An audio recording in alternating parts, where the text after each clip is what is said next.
दोस्तों, आप जानते हैं कि हमारी पिछली वीडियो में मैंने आपको 30 क्वेश्चन कराए थे। ठीक है, 30 क्वेश्चन हमारे जो फोर्थ टॉपिक के थे, ओ सॉरी फिफ्थ टॉपिक के फर्स्ट पार्ट के थे, वो मैंने आपको कंप्लीट करा दिए थे।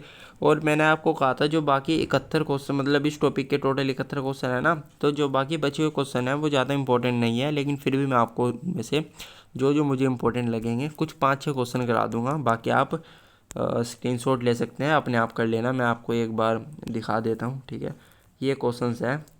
ठीक है, अगर आप स्क्रीनशॉट लेकर खुद से पढ़ना चाहे तो मैं बता दूंगा। ये नीचे इसके आंसर है। ठीक है, ठीक है, वीडियो रोक के आप स्क्रीनशॉट ले सकते हैं। तो चलिए, मैं आपको फ़िलहाल जो मुझे इंपॉर्टेंट लगते हैं कुछ 3-4 क्वेश्चन वो बता देता हूँ, बाकी मैं छुड़वाऊँगा। एक ये 33 क्वेश्चन है गाइस। वीडियो को 1 मिनट थोड़ा जूम कर लेता हूँ मैं। 33 क्वेश्चन है, सूचों से जुड़ा है, थोड़ा मुझे इंपॉर्टेंट लग रहा है, इसलिए मैं आपको ये पढ़वा देता हूँ। ठीक है, मैं आपको ये पढ़वा देता हूँ। चलिए, सॉरी गाइस डिस्टर्ब हुआ तो अगर आपको। 33 क्वेश्चन में पूछ रहा है कि शासक और उपाधि, मतलब किस शासक को कौन सी उपाधि दी गई है। तो ये इसलिए इम्पोर्टेंट हो जाता है कि वो शासकों की उपाधि है, पूछ लेता है कि इस शासक को क्या कहा जाता था। तो इसका आंसर हो जाएगा हमारा, पहले तो मैं आपको बता दूँ, ऑप्शन नंबर ए का जो अशोक था उसको प्रियदर्शी की उपाधि मिली हुई थी। ठीक है, और जो हमारा कनिष्क था उसको किसकी उपाधि मिली हुई थी, उसको मिली हुई थी हमारी देवपुत्र की उपाधि। ठीक है, और जो हमारा था सी, मतलब खारवेल, उनको मिली हुई थी हमारी दूसरे नंबर की उपाधि। ठीक है, कलिंग चक्रवर्ती की। और कुमार गुप्त को हमारी मिली हुई थी महेंद्रादित्य की उपाधि। ठीक है, तो ये कुछ उपाधियाँ हैं जो आप याद रख लेना। और भी उपाधियाँ हैं वैसे तो, पर फिलहाल मैं आपको ये इंपॉर्टेंट पढ़ा देता हूँ। 36 में वो हमसे पूछ रहा है, 36 क्वेश्चन थोड़ा इंपॉर्टेंट हो जाता है। ठीक है, इस क्वेश्चन में अगला पूछ रहा है कि 1 मिनट, इस क्वेश्चन में वो पूछ रहा है कि मौर्य के बाद दक्षिण भारत में सबसे प्रभावशाली राज्य कौन सा था। ठीक है, मौर्य के बाद दक्षिण भारत में सबसे प्रभावशाली राज्य जो था वो था सातवाहन। ठीक है, सातवाहन। अगले क्वेश्चन में वो पूछ रहा है 39th, ये भी थोड़ा इंपॉर्टेंट हो जाता है।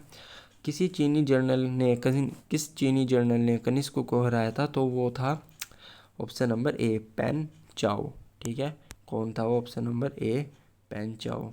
ठीक है, याद रख लेना। ठीक है, अगले क्वेश्चन में वो पूछ रहा है हमसे, अगला मैं आपको एक 46 भी थोड़ा इंपॉर्टेंट है, वो भी पढ़ा देता हूँ। ठीक है, सर्वप्रथम भारत में विशुद्ध संस्कृत भारत में लंबा अभिलेख किस राजा के द्वारा लिखा गया था। ठीक है, सबसे लंबा अभिलेख किस राजा के द्वारा लिखा गया था, तो वो था शक राजा रुद्रदमन द्वारा। ठीक है, ये क्वेश्चन आपको याद रख लेना है। 49 में चलते हैं, पूछ रहा है किस वंश के शासकों ने क्षत्रप प्रणाली का प्रयोग किया था। किस वंश के शासकों ने किया था, तो वो किया था शकों ने। ठीक है, शकों ने। ठीक है, किसने, शकों ने। ऑप्शन नंबर डी इसका आंसर हो जाएगा। अगले क्वेश्चन पे मैं अगला पढ़ाऊँगा आपको, जो मुझे थोड़ा इम्पोर्टेंट लगा। 70th क्वेश्चन कहाँ गया, ये रहा। इसमें वो पूछ रहा है कि कलिंग नरेश खारवेल किस वंश से संबंधित थे। ठीक है, जो कलिंग नरेश खारवेल थे किस वंश से संबंधित थे, तो वो थे चेदी वंश से। ठीक है, कौन से वंश से थे, चेदी वंश से। चलिए, अगले क्वेश्चन पे गाइस, एक ये फिफ्थ का सेकंड टॉपिक है। ठीक है, संगम काल।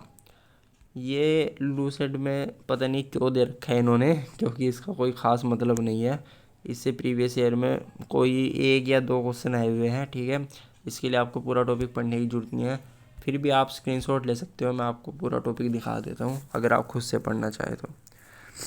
ठीक है, क्योंकि मैं आपको इस वीडियो में अगला टॉपिक स्टार्ट कराऊँगा। ठीक है, सिर्फ 29 क्वेश्चन है इसमें, ज़्यादा क्वेश्चन नहीं है, ये इनके आंसर है। ठीक है, ये इनके आंसर है, ये वाले। ठीक है, चलिए, सिक्स्थ टॉपिक है हमारा, इम्पोर्टेंट है। ठीक है, इम्पोर्टेंट है गुप्त काल। ठीक है, इस टॉपिक के मैं आपको 25 से 30 क्वेश्चन कराऊंगा। ठीक है, पहले, या फिर जितने मुझे लगेंगे कि हाँ मैं 15 मिनट की वीडियो के अंदर अंदर करा सकता हूँ, मैं करा दूँगा। बाकी हम धीरे धीरे चलेंगे। ठीक है गाइस, कोई जल्दी नहीं है।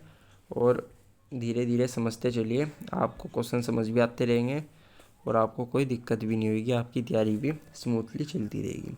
गुप्त वंश का संस्थापक कौन था? इम्पोर्टेंट है, ये इम्पोर्टेंट क्वेश्चन है, ठीक है, important, very very important question है। गुप्त वंश का संस्थापक कौन था? तो इसका आंसर मैं आपको बता देता हूँ, ऑप्शन नंबर सी, श्रीगुप्त। ये तो वैसे भी आपको याद हो जाएगा, गुप्त से। गुप्त किसके सामंत थे? ठीक है, गुप्त किसके सामंत थे? तो गुप्त जो हमारे थे वो थे ऑप्शन नंबर बी के सामंत, यानी कि कुषाण के। ठीक है, कुषाण के। अगले क्वेश्चन में हमसे क्या पूछ रहा है, चलिए नेक्स्ट क्वेश्चन में हमसे पूछ रहा है कि गुप्त वंश के किस शासक ने सर्वप्रथम महाधिराज की उपाधि धारण की थी? ठीक है, किस शासक ने महाधिराज की उपाधि धारण की थी? तो हमें बताना है महाधिराज की उपाधि किसने धारण की थी। तो हमारी की थी चंद्रगुप्त प्रथम ने। किसने की थी? चंद्रगुप्त प्रथम ने। ठीक है, ये आपको याद रखना है। नेक्स्ट क्वेश्चन में हमको कह रहा है कि सुमेलित करना है सूची 1 को सूची 2 के साथ। प्रयाग इलाहाबाद प्रशस्त अभिलेख और बिलसड़ स्तंभलेख, भीतरी स्तंभलेख और मंदसौर स्तंभलेख किसके शासनकाल से संबंधित है? ठीक है, या फिर किस शासक से संबंधित है? तो इसका आंसर मैं आपको बता देता हूँ। इसका आंसर हो जाए, तो गाइज इसका आंसर आपका हो जाएगा, इजी है, पहले का पहला। ठीक है, पहले का पहला, दूसरे का दूसरा, तीसरे का तीसरा और चौथे का चौथा। इसमें कुछ खास आपको टेंशन लेने की जरूरत नहीं है। अगले क्वेश्चन पर हम चलेंगे, क्वेश्चन नंबर 5 में, गुप्त शासन के दौरान। ठीक है, मैं आपको इसका आंसर भी बता देता हूँ पहले वाले का। इसका आंसर हो जाएगा ऑप्शन नंबर ए। ठीक है, ऑप्शन नंबर ए। चलिए अगले क्वेश्चन पे चलते हैं। ठीक है, अगले क्वेश्चन पे चलते हैं। गुप्त शासन के दौरान निम्नलिखित में से ऐसा व्यक्ति कौन था जो एक महान खगोल वैज्ञानिक और गणितज्ञ था? ठीक है, खगोल वैज्ञानिक भी था और गणितज्ञ भी था। इंपॉर्टेंट क्वेश्चन हो जाता है, आर्यभट्ट थे। जीरो की खोज किसने की थी? जीरो की खोज किसने की थी? इन्होंने ही की थी। ठीक है, इन्होंने ही की थी। अगले क्वेश्चन पे चलिए, गुप्त शासकों की सरकारी दरबारी भाषा कौन सी थी? तो कौन सी थी हमारी? ऑप्शन नंबर डी, संस्कृति। एसएससी में आया हुआ क्वेश्चन है। इतिहासकार वी.एस. स्मिथ ने किसकी विजय से प्रभावित होकर उसे भारत का नेपोलियन कहकर पुकारा था? तो ये आप जानते हैं, समुद्रगुप्त को।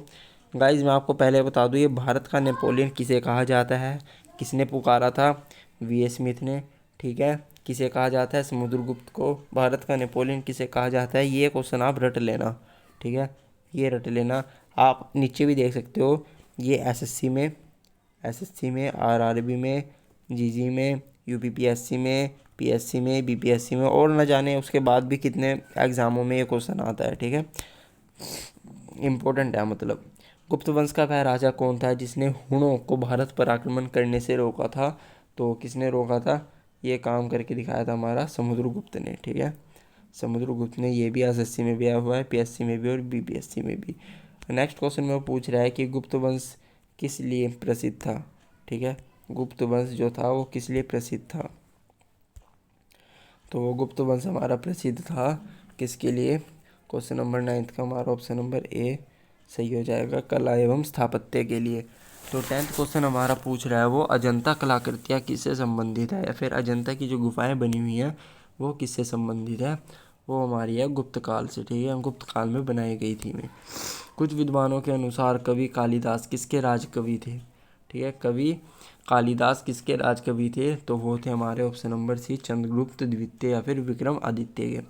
अजंता चित्रकारी का विषय वस्तु निम्नलिखित में से किससे संबंधित है? तो वह हमारा ऑप्शन नंबर बौद्ध धर्म से। ठीक है, 13 में पूछ रहा है उत्तर गुप्त युग में जो विश्वविद्यालय प्रसिद्ध हुआ था वह कौन सा था, या फिर उसका नाम क्या था? नालंदा विश्वविद्यालय। ठीक है, सबसे पुरानी यूनिवर्सिटी है। एरन अभिलेख का संबंध किस शासक से है? एरन अभिलेख का संबंध तो हमारे है भानुगुप्त से। ठीक है, 15 में पूछ रहा है फायान किसके शासनकाल में भारत आया था? फायान जो हमारा था वो चंद्रगुप्त द्वितीय के शासनकाल में भारत आया था। भारतीय संस्कृति का स्वर्ण युग किसे कहा जाता है? ये बहुत इंपॉर्टेंट क्वेश्चन है, गुप्त काल को कहा जाता है। नेक्स्ट क्वेश्चन में पूछ रहा है फायान कहाँ का निवासी था? तो फायान हमारा जो था वो कहाँ का निवासी था, कहाँ का निवासी था, वो था चीन का। सेतु बंध का रचनाकार प्रवर्सन द्वितीय किस वंश का शासक था? ठीक है, ज़्यादा इम्पोर्टेंट नहीं है, ये वाकाटक का शासक था। किस गुप्तकालीन शासक को कविराज कहा जाता है? इंपॉर्टेंट क्वेश्चन है। समुद्रगुप्त को कहा जाता है, नेपोलियन भी समुद्रगुप्त को कहा जाता है। स्कंदगुप्त को किस लेख में सक्रोपम कहा गया? किस अभिलेख में कहा गया था? ये आपका ऑप्शन नंबर 1 में कहा गया था। ठीक है, इसका आंसर हो जाएगा। श्रीलंका के राजा मेघवर्मन ने किस स्थान पर भगवान बुद्ध का मंदिर बनवाने के लिए समुद्रगुप्त से अनुमति मांगी थी? तो किस स्थान पर बनवाने के लिए मांगी थी? तो बोधगया में बनवाने के लिए मांगी थी। मंदिर निर्माण कला का जन्म सर्वप्रथम कहाँ पर हुआ था? तो ये आपका हुआ था गुप्त काल में, इसलिए इसे स्वर्ण युग कहा जाता है। चंद्रगुप्त द्वितीय ने विक्रमादित्य की उपाधि कब धारण की थी? तो कब धारण की थी? ऑप्शन नंबर ए हो जाएगा, शकों का उन्मूलन करने के बाद। नेक्स्ट क्वेश्चन में पूछ रहा है गुप्त काल के सर्वाधिक लोकप्रिय देवता कौन थे? तो सर्वाधिक लोकप्रिय देवता हमारे कौन थे? तो वो हमारे थे विष्णु। ठीक है, हमारे नारायण भगवान। तो अगले क्वेश्चन में पूछ रहा है चंद्रगुप्त द्वितीय ने अपने किस विजय की खुशी में चांदी के विशेष सिक्के जारी किए थे? तो किस खुशी में जारी किए थे बताइए? मैं आपको बता देता हूँ, ये आपका किए थे शकों को पराजित कराने करने के बाद। ठीक है, तो ये इसका आंसर हो जाएगा। नेक्स्ट क्वेश्चन में पूछ रहा है दिल्ली स्थित लौह स्तंभ का निर्माण किस सदी में हुआ था? तो चतुर्थ सदी में हुआ था, मतलब एक सदी हमारी 100 वर्षों की होती है। नेक्स्ट क्वेश्चन हमारा है फायान और हेनसांग ने डैश राज्यों को देखा? किन राज्यों को देखा था? तो वो आपके देखा था चंद्रगुप्त विक्रमादित्य एवं हर्षवर्धन क्रमश। धन्वंतरी कौन थे? धन्वंतरी पुराने टाइम में कौन होते थे? तो ये धन्वंतरी होते थे। अगले क्वेश्चन में पूछ रहा है गुप्तकालीन शासक प्रणाली किस प्रजा की थी? तो वो किस प्रजा की होती थी? तो वो आपकी होती थी राजतंत्रात्मक होती थी। ये बहुत इंपॉर्टेंट क्वेश्चन हो जाता है, याद रख लेना। फायान द्वारा रचित ग्रंथ को फोकोकी में निम्न में से किसका विवरण नहीं मिलता था? किसका विवरण नहीं मिलता था? बौद्ध धर्म के सिद्धांतों का नहीं मिलता था। ठीक है गाइस, ये आपका इंपॉर्टेंट क्वेश्चन हो जाता है। तो चलिए आज के मैं ज़्यादा क्वेश्चन नहीं कराऊंगा। ठीक है, आप इन्हीं क्वेश्चन का रिवीजन कर लेना, वीडियो को दोबारा देख लेना। ठीक है, मैंने 30 क्वेश्चन कराए हैं और 5 क्वेश्चन मैंने पिछले टॉपिक से कराए हैं। टोटल हमारे लगभग 550 के आसपास क्वेश्चन हो चुके हैं। पिछली मैंने अभी तक 14 नहीं, करीब करीब 12 या 10 वीडियो कंप्लीट करा चुका हूँ मैं। आप ज़रूर देख लेना। लूसेंट की सीरीज़ की हमारी ये लगभग 13वीं वीडियो है मेरे ख्याल से। ठीक है गाइज, बाकी आप हमारी पिछली वीडियो ज़रूर देख लेना, बहुत ही इंपॉर्टेंट है। ठीक है, सारे इंपॉर्टेंट क्वेश्चन हैं। और मैं आपको बता दूं कि सारे गवर्नमेंट एग्ज़ाम के लिए, ऑल गवर्नमेंट एग्ज़ाम, ठीक है, ऑल एग्ज़ाम के लिए आप ये वीडियो देख सकते हो। इसमें कोई नहीं है कि आप सिर्फ एसएससी या किसी भी एग्ज़ाम के हो तो भी देख सकते हो। हर एस्पिरेंट्स के लिए, जो भी एस्पिरेंट है गवर्नमेंट का, उसके लिए वीडियो बहुत इंपॉर्टेंट है। ठीक है गाइज, मैं अगली वीडियो में आपको और क्वेश्चन कराऊंगा। Thank you.